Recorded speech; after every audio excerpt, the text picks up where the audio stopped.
How to watch Netflix for free. So hello guys, welcome back to my YouTube channel. In this video I'll be showing you how you can easily watch the Netflix for free as a free trial. So simply head over to any browser, and once you're inside here, search in Netflix free trial, and as you can see, you can read Netflix doesn't offer free trials, but you have the freedom to change your plan or cancel online and at any time if you decide Netflix isn't for you.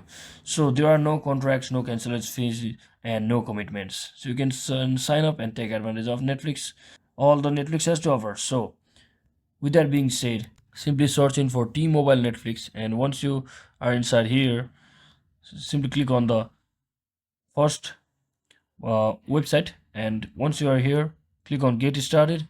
And from here what you can do is you will get the free trial version of the Netflix, as T-Mobile offers free Netflix open for the first customers by offering a free Netflix service subscription.